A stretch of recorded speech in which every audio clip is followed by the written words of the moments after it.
Hi guys, Kurt Sinclair here with Illinois 4-H.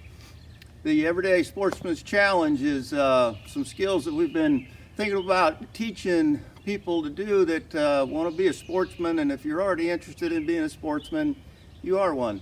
But 4-H is about getting the best better.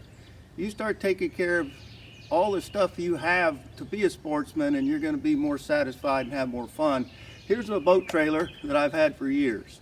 I take care of it myself. There's satisfaction in that, money savings in that. We're going to repack the wheel bearings. That's something you want to do. The wheel bearings that make this thing spin and spin properly need taken care of. And this needs done every year on a boat trailer.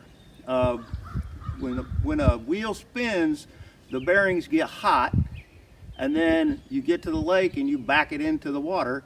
And what that does is it cools off those bearings really quick. And when something gets hot, it expands, and when it gets cold, it contracts. So when that hot grease is inside that wheel hub, and then you cool it down real quick, it shrinks and it pulls in water. And water and metal end up in rust if you don't take care of them. So you do this every year. Your boat trailer will last your lifetime, and you've done it yourself.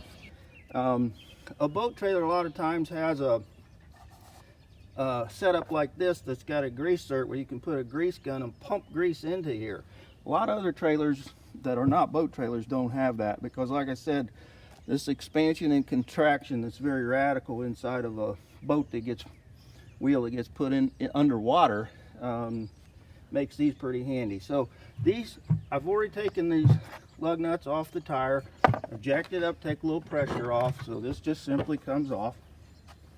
Here's your hub, and you can see that part spins.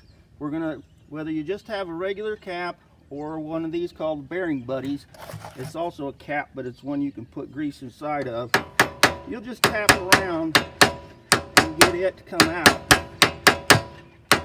You're gonna want it to come backwards. It's coming. Here it comes. I actually think there's a little water dripping out of that. See that? See that? That is not good. If you didn't change this out at least once a year, that water in there will rust those bearings, and I'll show you what to look for to see if your bearings are okay or not. You can just see a bunch of grease here right now. Whop. As soon as I get this cleaned up a little bit, you're going to learn a couple of terms here. One of them is a cotter pin. And a cotter pin is a pin that spreads out so that it can't go backwards. So we're going to straighten out the cotter pin.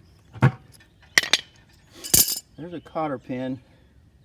It's just a pin that's split, so when you put it through a hole and you open it up, it can't go backwards. Now you're looking at a castle nut. Really easy to remember the name of this nut because it looks like a castle. When we get everything cleaned up, we'll show you again. But it does, it looks like a castle. Then there's a washer behind that. And right there. And it's wet. Boy, am I glad I'm doing this job. And here's the bearing, one on the outside. And I think we're going to be able to see why we're doing this. I'll clean everything up, show it to you again. Now this slides off. And this is the hub. I'm going to clean all this up. You'll be able to see it a little bit better, and then we'll re-grease it, put it back together.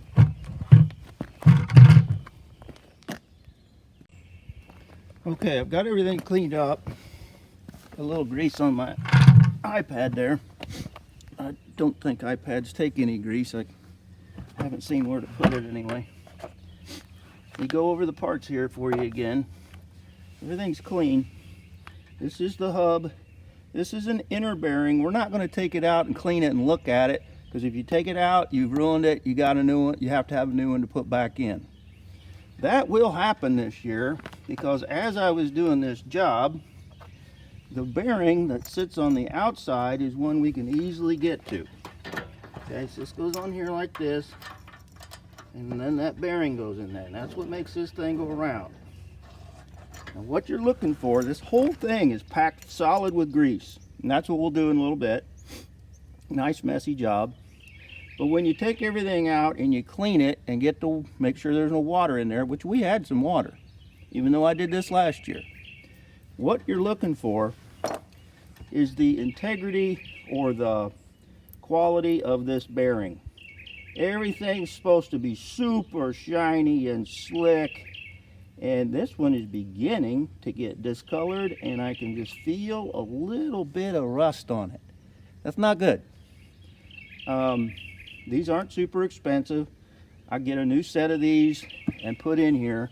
Now they run round and round on what's called a race, which is easy to remember. They're running round and round. They're in a race. Basically, I'm going to take grease and I'm just going to pack it in there as tight as I can. I'm going to take grease in my hand. If you ever heard of packing wheel bearings, it's just squeezing grease in there as hard as you can get it all the way in there. So this whole thing gives it a greasy mess when you put it back together with the bearing, the washer, the cool castle nut. I hope you can see it looks like a castle. Not too snug, but just snug enough there. And then where there's a hole through the axle, a new cotter pin will go in there, and then I'll spread those out so he can't back off. Put the cap back on and you're good to go. But I found out mine needs new bearings, so I'm okay. I'm gonna go fishing, but I'm also gonna put on my list to get a new bearing kit for my trailer. Sportsman skills, do them yourself. You'll be glad you learned. See you soon. So that